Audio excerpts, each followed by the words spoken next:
In today's episode, we continue our exploration of the life and times of Erwin Rommel as he ascends to North Africa and his reputation grows. Welcome to World War II, Both Sides of the Wire, the podcast where we lift the lid, bust the myths, and explore the incredible history of the Second World War from the Allied and Axis perspectives. I'm Jesse Alexander, a public historian specializing in the history of the two world wars. And I am Matthias Strohn, German officer, professor of military studies, and author. Hi, Jesse. Here we are again. Another week, another podcast. Rommel Part 2. When we started to think about a Rommel episode, I think we said we're going to have one. I think we're now probably in the realm of, I don't know how many.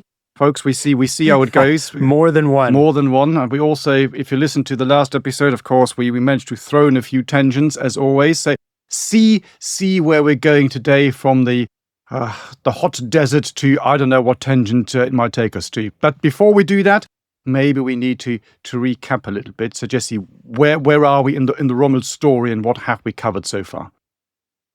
Right. Basically, we are at the start of the peak of his reputation during the war. His reputation after the war is another story that we will hopefully get to. But essentially, he serves in the First World War. He's gone to military school, serves in the First World War. Very successful infantry officer, gets Prussia's highest honor, the Pour le Mérite, for his actions at the Battle of Caporetto in 1917. Stays in the smaller interwar army, the Reichswehr, ends up teaching at military school in Dresden. And then when the Nazis come to power, he comes to the attention of Hitler. And Hitler likes what he sees. Rommel has this, he's written a best-selling book about infantry tactics in the interwar years. He's got the reputation as a very bold commander. He is very good at self-promotion. So Hitler takes a shine to him and puts him in command of Hitler's military bodyguard, basically. And that's the role that Rommel fills, for example, when they march into the Sudetenland, when they march into Austria, when they march into Poland, then in 1939. During the invasion of France in 1940, this is where Rommel's legend really starts to take off. He commands a tank division. He commands it very boldly. Some might say recklessly, some might say very boldly, some might say in the middle. In any case, he's the tip of the spear for this so-called blitzkrieg. I know that's a controversial word, that ends up making it to the Channel, cutting off the Allied forces and turning the campaign in Germany's favor. And he's decorated again for that. So the so-called Ghost Division, right? So he's now seen as one of Germany's war heroes, not only of the First World War, but of the recent and earth-shattering, I think it's fair to say at the time, victory over France. I think sometimes we forget how earth-shattering that victory was in the first half of the war. That's when he eventually then gets tabbed to be sent to Africa. And that's more or less where we are up to in the story of Rommel after the previous episode. Absolutely. So the fighting of France is over. A huge victory, as you said, and I think as we explained in a previous episode as well, we tend to basically brush and glance over because, something happened in France. But of course, let's face it, what happens then in the second half of the Second World War and the eventual German defeat overshadows everything else. But in 1940, this was one of the most astonishing military victories of all times. No one had expected that would happen.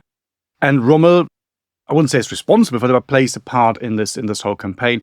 And as you said, and as we also explained in the last episode, you can already see his characteristics, his traits coming to the fore. So the Gespensterdivision, the Ghost Division, that's the name of his division. Because even the Germans, sometimes the High Command, they don't even know where he is. So there's the report from the German High Command, well, the Gespensterdivision is gone missing again. Because it just keeps pushing ahead. He's also then brought back to brief Hitler once the campaign is over. Well, not before the campaign is over, but the first phase of the campaign is over. As far as I know, the only divisional commander to do so and to tell him about his experiences. I'm assuming it's because of the military success he's had, but also because of the rapport he's had with Hitler anyway. Because, as we explained in the last episode, he was the the commander of the Führerbegleitbataillon. So he was had been very, very close to Hitler before he was given that divisional command, which he actually asked for. He wanted to become a divisional commander as well. Pain is over. The division then sits there. Then no one's really quite know what to do at that particular stage. They're kind of half-heartedly getting ready for the invasion of the UK. We looked at that as well in one episode. Sea Lion, Seelöwe, they're doing some sort of preparations for it. It's all very half-hearted. And then, of course, as you already said, he's then chosen to be sent to Africa. And that happens on the 6th of February 1941. He's appointed commander of the new Afrika Korps, das Deutsche Afrika Korps, probably one of the most, what's the right word, famous, whatever you want to call it, formations of the entire war. Everybody's always heard of the Afrika Korps. Again, before we go to Rommel, let's put that into context a little bit. It's a corps at that particular stage. That might sound terribly exciting to most people today because that is 2 divisions. That's probably more than most Western armies could put in the field today. If the balloon went up. Thanks for that depressing reminder. But there we go.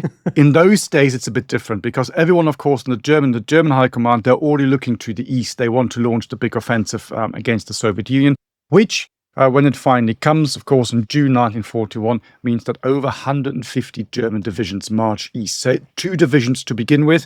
That is the 5th Light Division, which later on becomes the 21st Panzer Division, and the 5th Panzer Division, against over 150. So you need to put that into context. It doesn't take away from this nimbus, this whole aura of the Afrika Korps, but I think that's important to remember. While he packs his bag, he also bags another promotion because he's now promoted to Generalleutnant. We talked about ranks in the previous episodes. And he then arrives in Tripoli on the 12th of February 1941. And all of this comes under the code name of Operation Sonnenblume, so sunflower. And the idea behind that is, provided the slightly bigger context, which probably most people know about already, I'm assuming. So the Italians have been given a bit of a bloody nose by the British in North Africa. They had to retreat. And the Germans now sent this Afrika Korps to basically just support the Italians. That is the idea. Because Hitler does not have any interest in the Mediterranean. That's not on his geopolitical agenda. For him, it's all about the East. When you look into his speeches, when you look into what he writes about in Mein Kampf, he was very, very clear. He wanted to have basically 3, perhaps 4 major powers, but it's mainly 3 at that stage. And that is Germany gets the free hand in the East, Britain keeps the empire, Italy gets the Mediterranean, so basically the old Roman Empire. Later on, he then also says, of course, Japan should get a free hand in these, but that's at a later stage. When you look at his earlier writings, it's these 3 major powers. But he also understands that if Italy were to be defeated in North Africa, that would create an open flank. And that wouldn't be good, and they might have to pay attention, as they then have to do in the later stage of the war. And that means more troops being sent to Italy or flanks or whatever that can't be sent to the Eastern Front. That's why they sent these troops down there. But that also sets the tone as well, because Rommel is famous. He's already a bit of a war hero. We talked about First World War, the France campaign. He's still, Generalleutnant is relatively senior, but it's not the most senior rank you can have. And he's still subordinate to the Italians. So because the Italians still technically play the game in Italy, so he's completely subordinate to the Italians, which of course he completely disregards. And that is one of the points of tension that we're probably going to talk about in much more detail as we go through it. But you can already begin to see again this Rommelesque behavior coming to the fore. So I do what I want. I'm very bold and daring, and of course he shows this in the very first actions that he carries out when he gets to North Africa. Yeah, I mean, if you look at it from that bird's eye type of view, he's a guy with a reputation, with an ego, which you probably need to become a general as well. It's almost like becoming an elite athlete. Without an ego, you're not going to be able to achieve certain things. The question is how you balance that out. And he's sent to a very, very, very secondary theater. So it's a bit of a mixed bag, I think, if you try to look at it maybe from his point of view. And yes, he is very keen to, not for the first time in his career, disregard those defensive orders. He's supposed to be a reserve for the Italians. He's supposed to, do some reconnaissance missions and things like that. And he basically says, oh, reconnaissance? Oh, okay. Well, I guess that means everybody is going to go out and see what we can do. So At first, he enjoys some success in North Africa. The British have removed a lot of their troops. After pushing the Italians back, they remove a lot of their troops to Greece because they're worried about Greece and Crete and all the rest of that. So they're quite weak in North Africa. And, Rommel is able to be effective. I mean, he's especially a good tactical commander. And in North Africa, tactics have an outsized impact because of the way of desert fighting and the limited strategic depth and all the rest of it. So, and limited operational possibilities because you have a narrow strip on the coast where you're able to fight, and otherwise, you can't really fight in the depths of the desert where there's no water and no roads. So, he pushes the British back in early 1941 beyond what he was supposed to do, and at the same time, we see some of his other characteristics at work because he's already hassling the commanders, the high command in Germany. Give me more men, give me more supplies, give me more this, give me more that. Where everyone else's priority is the Soviet Union, he sees where he is as the priority and pushes for more resources. In fact, at one point, I'm paraphrasing from memory here, at one point he says, I need X number of more divisions and tanks. And I think it's Halder who says, yeah, and how are we supposed to supply them? The British are harassing the convoys from Sicily, from their base at Malta. It takes so much more to supply a division in North Africa than it does in Eastern Europe because there's hardly any rail. The trucks need themselves to consume fuel to get supplies to the fighting units. How are we supposed to supply that? How can you realistically ask for this many reinforcements? And Rommel's answer is basically, that's your affair. You figure out the supply. I want to do the fighting with as many resources as possible. And there you see one of his weaknesses, because this inability to see beyond, or unwillingness, I think he was probably intellectually capable, this unwillingness to see beyond, well, I want to be able to do more. And logistics, whatever. He has a kind of Napoleon approach that, the supply train, it'll just show up. It'll just follow, as Napoleon's famous statement goes. So in Africa, you see the same Rommel. Yes, he can beat the British in a single operation, but he has some limitations as far as being a high-ranking commander. Very true. And there's a very interesting scene. I mean, it's from France, and we get to France later on in D-Day, but there's a very interesting scene in the latest Rommel film. It's a German production. It's actually quite good with Ulrich Tucke. It's a very, very good film, I find.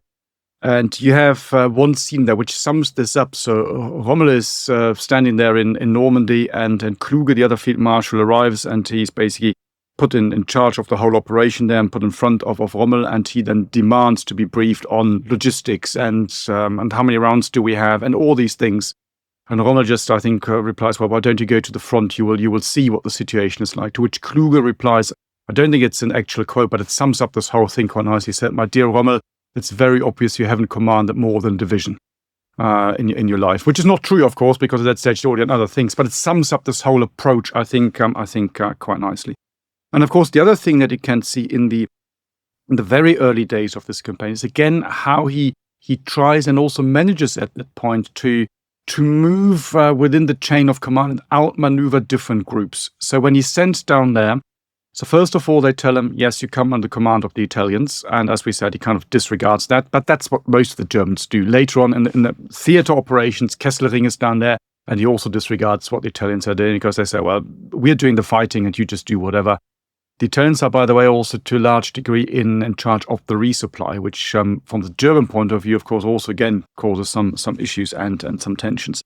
But when he goes down to Africa, well, he has another meeting with Hitler, and Hitler actually encouraged him to be quite aggressive in the action. So you can already see there's tension between the OKW, Oberkommando der Wehrmacht, which is responsible for the conduct of all war, or the entire war on all fronts, with the exception, after the summer of 1941, of the Eastern Front. That comes under the Oberkommando des Heeres, so the Army High Command. Again, very, very confusing and confused German command structure. So you can see there's already tension there, and he begins to kind of maneuver within these gaps, you might say. And then he launched the first attack with basically 1.5 of his own divisions plus 2 Italian divisions. And they managed, as you already said, push the British back. They did then defeat them really at Mersa el Brega on the 31st of March, and keeps pushing. And the Italians get slightly worried because they've seen this before. It's very easy to overextend, as we will see in later episodes of this campaign as well. And of course, Garibaldi, who is the Italian commander to whom Rommel answers, well, basically tells him to stop and to consolidate his troops. And he said, no, we can't do that. And he says, and there's a quote, "One cannot permit unique opportunities to slip by for the sake of trifles."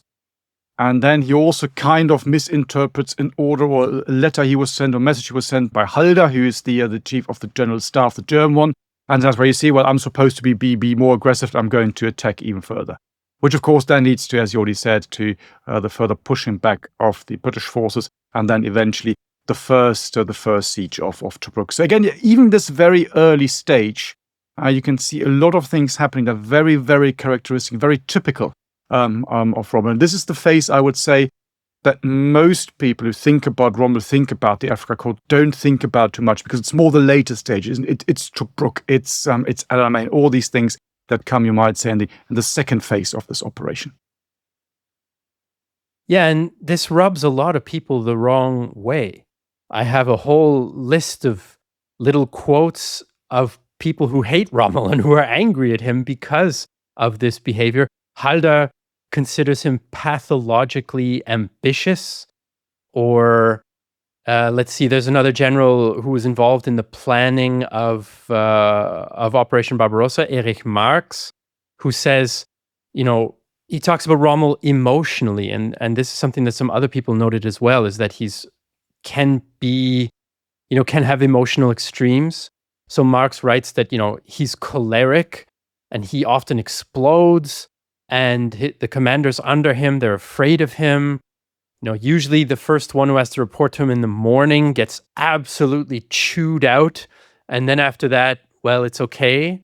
So it's sort of one of the duties of the people who report to him is who's going to have to be the first one in the morning to get crapped on before we can continue with our day. So, and of course, then the micromanaging, that, he's trying to do it all himself. He's not.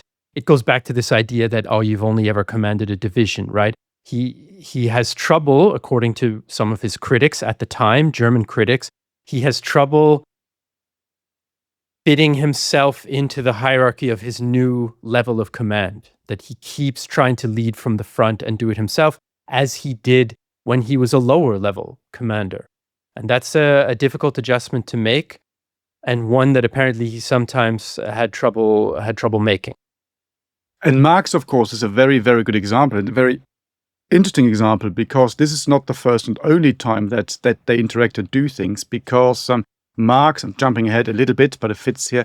He, of course, is a corps commander in Normandy during D-Day. And again, there are some tensions there that come to the fore. And again, in this film that I already mentioned, there's a very, very good scene where they're standing on the beach, and Rommel says, well, nothing's been done here. We need to prepare more of the defensive works. We'll cover that in more detail later on. And he has a massive go at Marx in front of everybody else.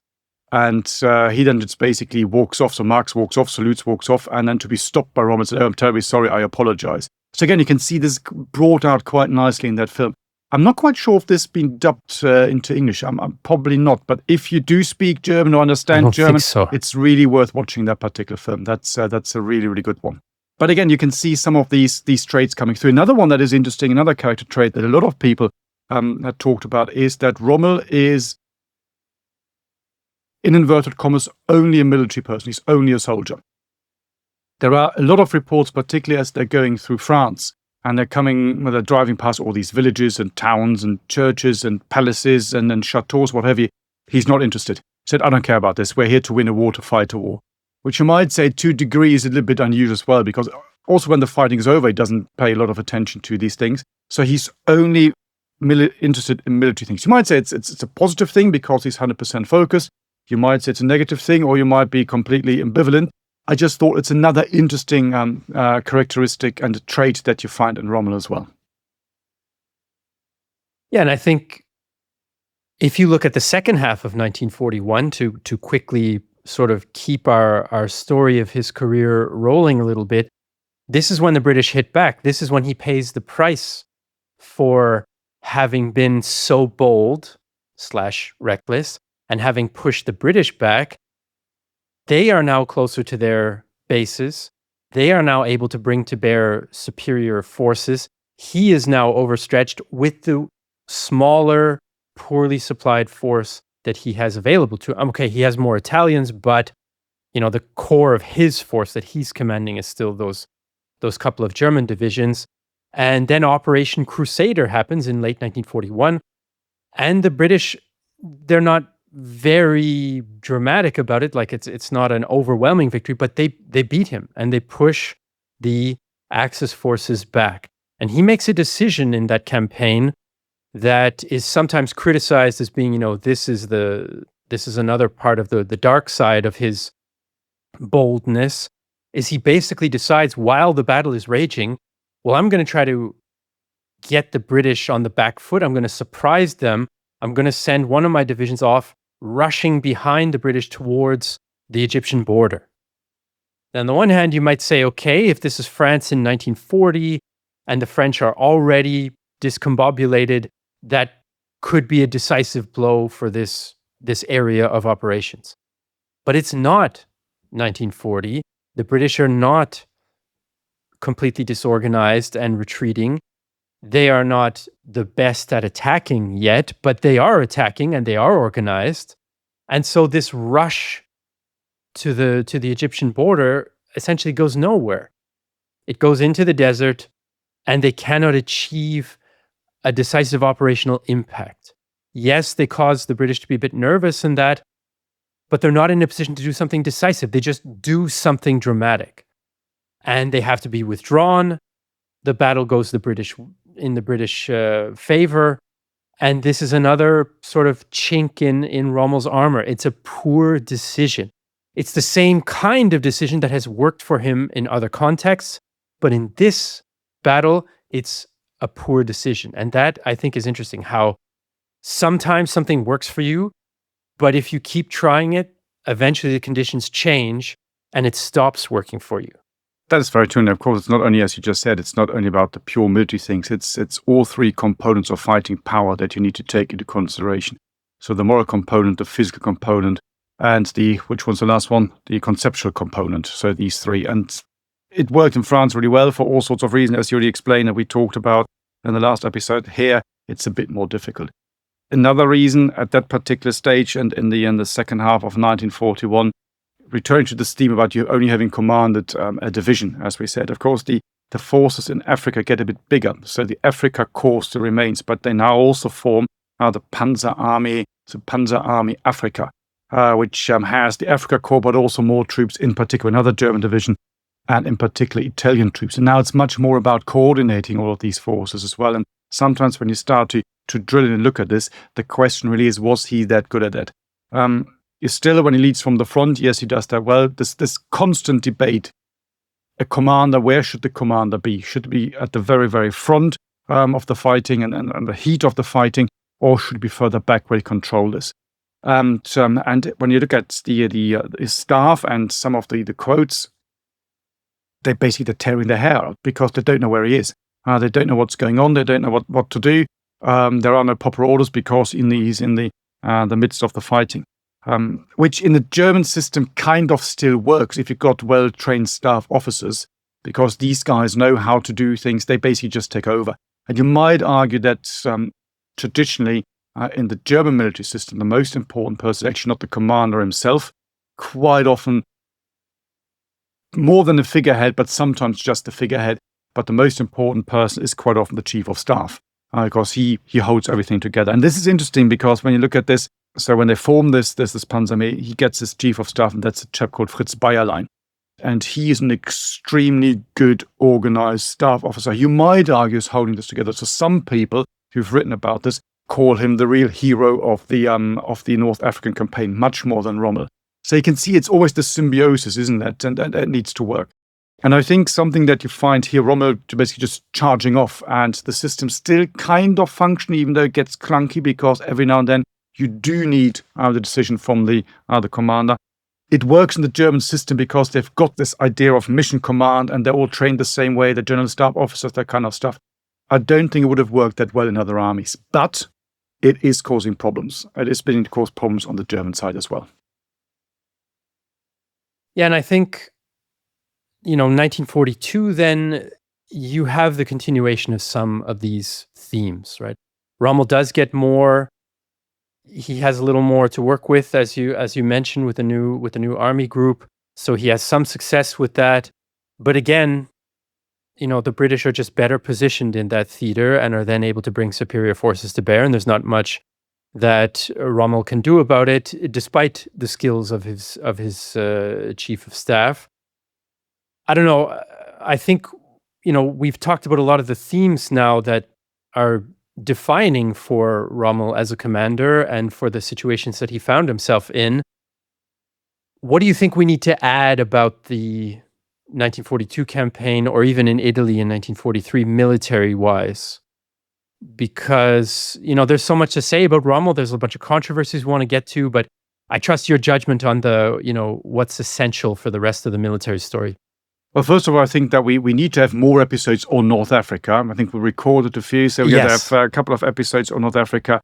But when we look at the tactical, operational nitty-gritty, if we covered everything in this episode, we'd be here forever. So maybe we park that a little bit. But again, if you link this to the theme, I think there's some interesting aspects. I, in particular, find interesting the siege and the attack on Tobruk, or Tobruk, as the Germans would call it. Because in the first instance, in 1941, you've got this very, very long siege, and Rommel is getting so frustrated. He's pushing troops further to the east and kind of hoping to cut off the supply lines, trying to get the entire British front line to collapse somehow, I should say Allied, because not only British. But he's still besieging this. And it's this, you might say, in some ways, goes really a little bit against the normal Rommel, as you would know him, because somebody would just bypass it, go somewhere else. But here you can see that terrain geography now begins to matter, really, because if you seize Tobruk and if you can clear and secure the waterways, you can make the supply for troops so much easier. So this is why he has this long siege of Tobruk, which really doesn't look anything like anything else Rommel's ever done, or the Afrika's done, or the Panzerarmee Afrika is doing. So you might say it looks really a bit strange, but even he understands that this is now an important matter. And then, of course, he's pushed back after the next British counteroffensive.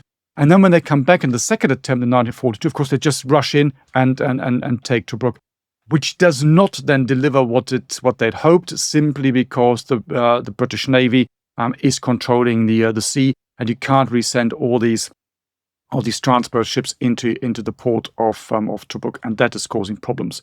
But while all this is going on, as I already said, he's also sending and pushing troops further to the east into Egypt, the famous Halfaya Pass, which is held by the German forces, because in the end it ends and turns out as a blocking position for the Germans against British forces. But of course, the main idea was that he would take that as some sort of springboard to then launch the offensive into Egypt proper. He was also hoping that would again confuse the enemy forces, that it might bring the entire front line, their will to fight, to collapse, which of course it doesn't. You then have a number of very interesting tactical engagements there, the Halfaya Pass as well, which I think we talked about in a previous episode. But these are interesting facets. And then you end up at El Alamein, the battles that you've got there, more than one. And when you look at this again, this is so very, very unusual, because he's now trying to play, let's call it the British or the Allied game. So it's more or less, it's stalemate. I wouldn't call it First World War trench warfare, but something like this. It's stalemate. You've got hundreds of thousands of mines put out.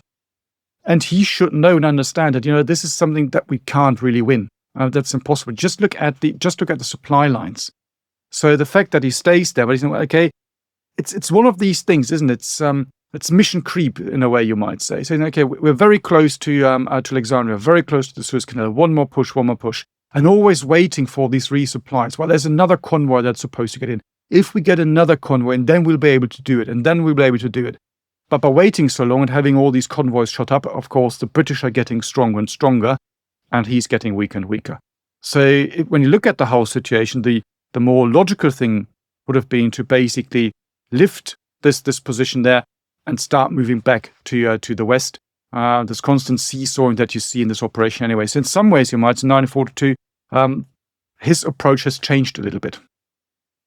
And I think the final phase of the North African campaign, even all the boldness of Rommel, and even if let's say we take the position, the most positive position towards him as a military commander, that he's a genius, that his boldness is really what defines a great military commander. Let's say we take that position, which I don't think either of us really hold, but for fun, that's not going to get you out of the dilemma that you're in North Africa from late 1942. It does not matter how bold you are. It does not matter how personally courageous you are. And it must be said, I feel fairly critical towards Rommel in general, but the man was brave. The man was courageous. He was willing to risk his life many, many, many times as a junior officer and then also as a senior commander. All of that, if we take that and say that's what makes a great commander exclusively, therefore he's one of the greatest, it will not solve your problem in 1942 and 43 in Africa. And this is how they lose the battle, because his best skills are not the ones that can save that situation. In fact, I don't think there's any German or Allied commander that could have saved the Axis situation in Africa in 42 and 43. He then isn't even there for the end of that campaign, of course, because he's ill and he's evacuated to Europe to recover from that illness. He then does play a role in Italy, a relatively briefer role, let's say. But I suppose his next prominent command, and you can say something about Italy if you would like, but his next prominent command is then in France preparing for D-Day. Yes, absolutely. So this rising star of the German military that's up there in the limelight and gets all the praise, particularly after the fall of Tobruk, whatever the right pronunciation is. If you know what the right pronunciation is, I'm not sure. Of course, then he's made a field marshal as well, and there are these newsreels, the hero of Tobruk and the hero of Africa, and all these things. That's beginning to wane. And then, of course, you've got torch, so the Allies landing in North Africa, the Germans being pushed back. You've got the final fighting in Tunisia. So Rommel himself launches the last attack on the 6th of March 1943 against the British. That is a bit of a disaster. So the British have got very good intelligence, and so the Germans can't achieve anything. And I think 3 days later, on the 9th of March, he hands over command, and he's flown back to Germany on health grounds. He was absolutely exhausted after this whole time in Africa. You might perhaps say, yes, he was exhausted, but it might also have been another reason, because everyone knew, but everyone could see the writing on the wall. So do you want Rommel to be responsible for the defeat in Africa? Probably not. So command of what's now Army Group Africa, so Africa Corps, then becomes part of the Panzerarmee Afrika. Now we've got an army group, so it's getting bigger and bigger. Too late. It's now passed to a chap called von Arnim. And Rommel also, he doesn't return to the African theatre, because by the time he's properly recovered, the fighting there is over. Well, then, of course, you need to find a job for him. What are you going to do? Well, you can't have a field marshal just sitting in as they would call it, the Führerreserve, so the Führer's reserve, and you just let him sit at home, particularly not Rommel, because he is the man. And they look at this and come up with all sorts of different ideas, and they think, well, he's quite good at fighting the British. He's done that. He's got the experience. So why don't we send him to Greece to become the Army Group commander in Greece? So that's the so-called Army Group E. And that's on the 23rd of July, 1943. He arrives on the 25th of July to take over. And he's actually, in some ways, you might say, quite lucky, because when you look at what goes on in the Balkans, including Greece, there's a lot of partisan warfare, lots of atrocities, all these things. And we'll return to the whole question of atrocities and all this later on. But if he'd stayed there much longer, you'd probably been accused of war crimes and having authorized them to much, much higher degree than he had. And we'll return to this. But however, you then have, so he arrives on the 25th of July, but the very same day when he arrives, he's actually called back, because now stuff has happened in Italy, and Mussolini is gone, so he's toppled. Everyone knows the Italians are looking for a way out. So he's put in charge of an army group B, in northern Italy. It's a relatively weak formation. So it's got, I need to look at my notes, the 44th Infantry Division, the 26th Panzer, and the 1st SS Division, Panzer Division, Leibstandarte Hitler. These are the troops he's got at that moment. So it's not a huge force, but he's in charge of that. So he's basically commanding the troops in northern Italy. And then more things happen there, of course, in the Italian campaign. So the Italians then finally decide to first of all surrender, make peace, then switch sides. So that sets in motion the occupation of Italy as well. So Operation Axe, as it's called. And everybody knows, well, more stuff is going to happen here. So the Allies are going to land. First, of course, they land in Sicily and then mainland Italy later on. And so on the 30th of September 1943, there's a meeting. And Hitler meets with Kesselring, who is the commander in this area in the Mediterranean, and Rommel. And they're having a debate about how to organize the defense of mainland Italy. And this is quite interesting because not the first time that Rommel has very, very different ideas from lots of other people. So Rommel says, based on his experience also of the fighting in North Africa, he says, we will not be able to hold the entire Italian peninsula. It's impossible, not least because they control the sea, so they can have secondary landings up and down the front line. So that's not going to be a good idea. So we should just withdraw to the north of Italy. And he says, surrender everything, including Rome, and somewhere in the area of Bologna have established a defensive line and then fight them there, potentially even moving into the mountains later on. Kesselring says, no, we're not going to do that. What we should be doing is, well, fight them at the very, very southern tip of Italy and then fight a withdrawing action. Now, of course, this is what Hitler goes for in the end, so he prefers that option. And you can see here's the first time, I would argue, that Rommel really loses a very, very important operational/strategic argument. Up to this stage, he always got away with it.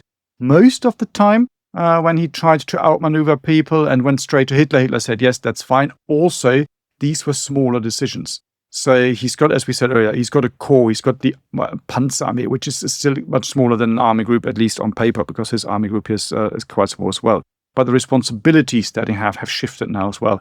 And he's moved away very clearly from being a tactical commander to being an operational, perhaps even a strategic one. You can see here you've got some of these tensions again that you find. So Hitler's not overly happy. He says we're going to go with what Kesselring says. There are a few things happening in Italy that we will return to probably later.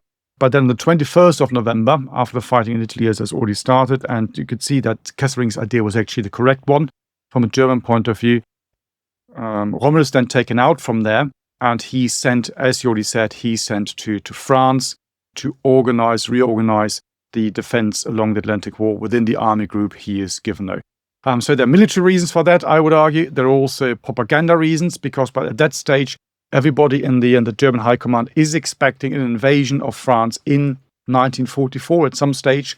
And of course, they want to have Rommel there, who's fought the Allies before quite successfully. And he is still the big hero that the Germans have. Even though Africa in the end is a defeat, you might say he wasn't there. If he'd been there, it would have been all very different. Of course, it wouldn't, but that's the idea. So he is still the great hero that they have, and he's still being admired by the Germans and the German troops. So putting this guy there is also a very, very strong signal.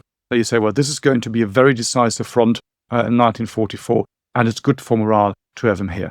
And that then opens the stage for the last of his many, many stages in his military career and his military life. So the defense of Normandy in 1944. Well, I think his role in Normandy is an interesting one, because he's once again faced with a problem and a situation that has nothing to do with the types of situations where he had his success and the types of command decisions and characteristics that made him successful in a way in North Africa and certainly in France. You just don't have that in France in 1944. And I think, to me anyway, I don't know in super detail the story of how Rommel organizes the defense, and that period of his career is not the one I'm most familiar with.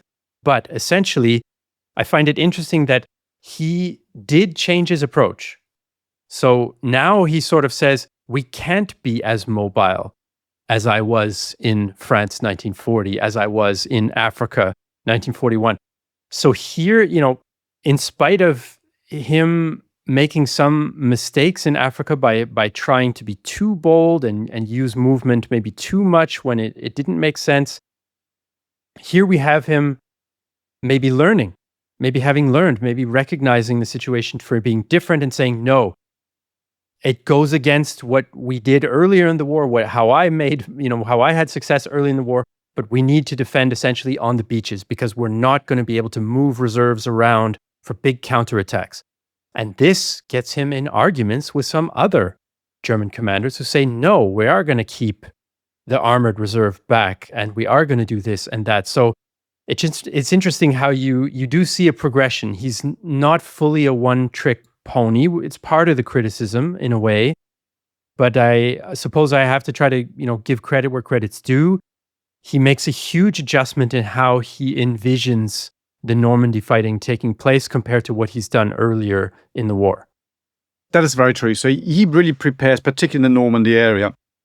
When he arrives in November 1943, so he's the one who really starts to push for the building of the Atlantic Wall. Before that, there was not much there, and it would have been easier for the Allies in 1944 to land if Rommel hadn't pushed, basically hadn't done all these things there, because the German High Command at that stage is expecting the landing at the Pas-de-Calais area.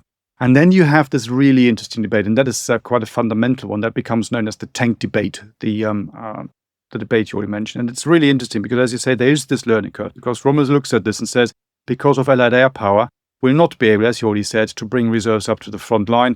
So this is why we need to hold them on the beach and to fight them there. And that's going to be, and that's where the name of the film comes from as well. This is going to be the longest day for us, but also for the Allies. That's what he says. Because on the first day, the battle is decided. Then you got the people who do look at at warfare very differently. And these are mainly people who've just come from the Eastern Front, where at that stage it's still possible to have these deep operations, encircle enemy forces, and air power. Even though the Soviet air force is getting stronger, is not the same problem as you would find in the West. And the main protagonist here on this side is a chap called Schweppenburg, Leo von Schweppenburg, because he's the commander of the tank reserve. And he says, no, this, my dear Rommel, this is all complete nonsense, because we need to let them come, need to let them land. And then, because we're operationally better than the Allies, we can then do the same thing as we're doing in Russia, and as we did in 1940, so encircle them and destroy their forces. And he says, well, the problem is where you might have air power, that's a problem, okay. But also, if you get too close to the beaches, you got naval gunfire. And when you look at what happens on D-Day then later on, I think they're probably both right and both wrong, to be perfectly honest, because the Germans can't get the troops up to the front line quickly. And the one German counterattack by a tank division, the eastern sector of D-Day, is completely shot up by Allied naval gunfire. So, to be perfectly honest, at that stage, I don't think there's much the Germans could have done. But an interesting development in the thought process and how we're going to fight and how we're going to adapt. And when we look at, as we've now said a number of times, everything that Rommel does to that stage are very, very daring, very gung-ho, very, very right. Come on, let's just push forward. He's doing something completely different here in the Normandy campaign, in the planning stages. And once the landing then happens, because he's not even there, that's of course another big problem. I think we'll probably all know the story because of the bad weather period. So the German meteorologists say, well, the weather's too bad, they're not going to come, so he's going to go home for his wife's birthday. And of course, the Allies who've got better weather frocks sitting somewhere because they've got all these weather stations. They say, no, there is this window. I think we all know the story. So that's where they landed. He then rushes back. And when he arrives back there and is briefed by Speidel, his chief of staff, he says, well, okay, well, this didn't go well at all, did it? Not very happy, obviously. But to be perfectly honest, when you look at the forces available, the force ratios, all these things, I don't think anyone could have done to win this Normandy battle, particularly the early stages, to prevent the landing of the Allies. Rommel couldn't have done that, and no one else. It's just the odds were so against them, so that wouldn't have worked. But an interesting thought process and a very interesting development. Yeah, that's what, to me anyway, when I think about Rommel, that's the most interesting part of the Normandy story, because as you say, the outcome of the campaign, of course, it's easier to say it in hindsight, and Eisenhower wasn't even sure that the landings would work. You know, he wrote this famous speech for in case they didn't work out. But if you look, at the resources involved and the air superiority, the naval superiority, it would have had to really be a black swan event for the landings not to have worked they didn't have to work as well as they did. Maybe one of the beaches would have been thrown back or what have you. But yeah, that outcome is more or less predictable in its core. What I think the most interesting is not Rommel's performance necessarily once the battle begins, because of these outside factors that limit the impact of any commander, but it's the thinking process. It's the preparing for it in a different way.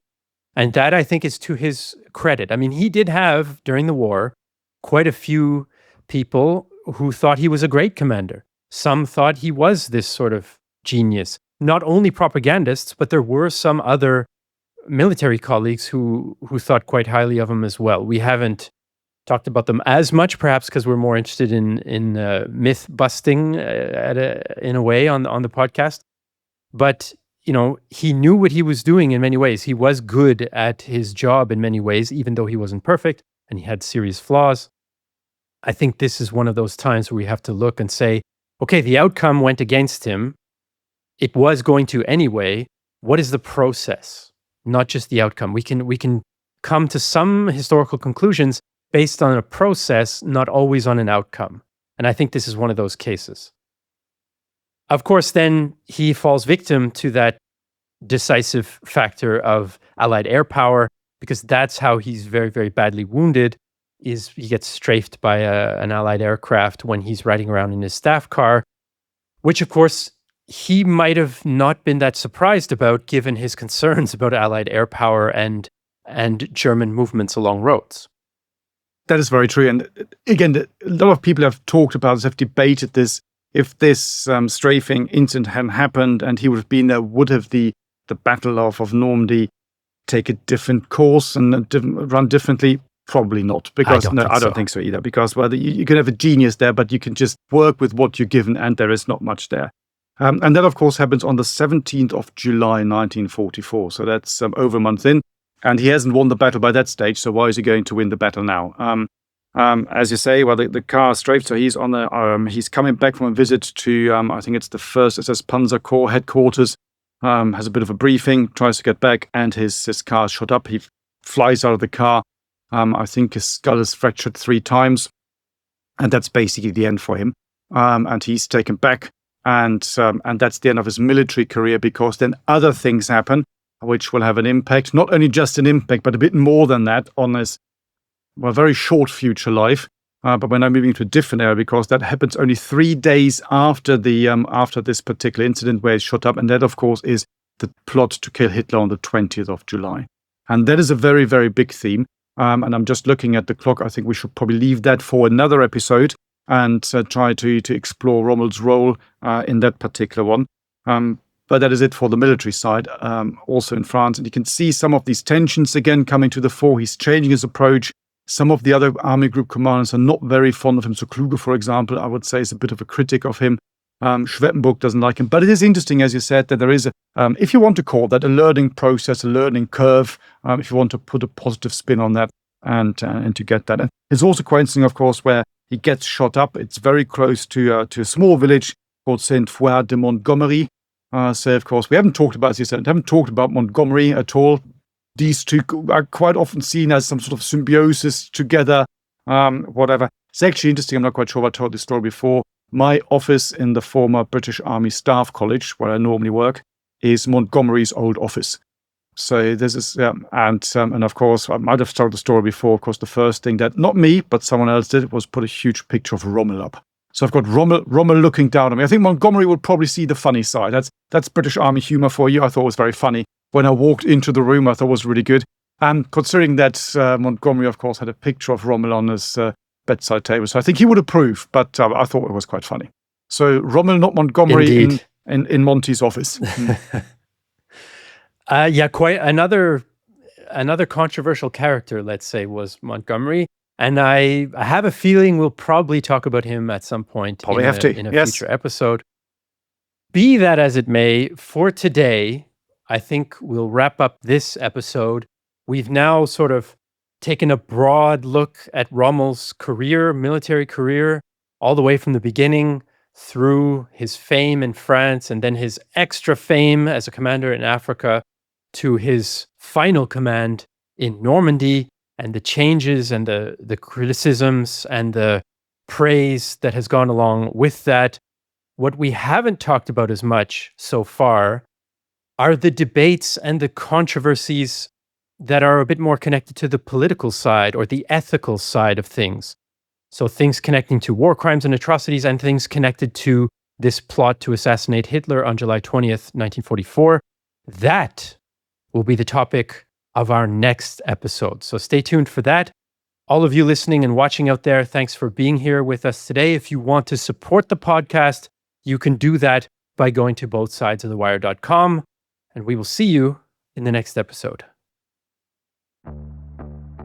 You've been listening to World War II Both Sides of the Wire, a Battle Guide production. To support the creation of future episodes, consider joining our dedicated supporter community, where you can enjoy exclusive benefits and connect with like-minded individuals. For more information, please see the show notes, and if you appreciated this episode, please leave a review on your chosen podcast platform. Thank you for listening.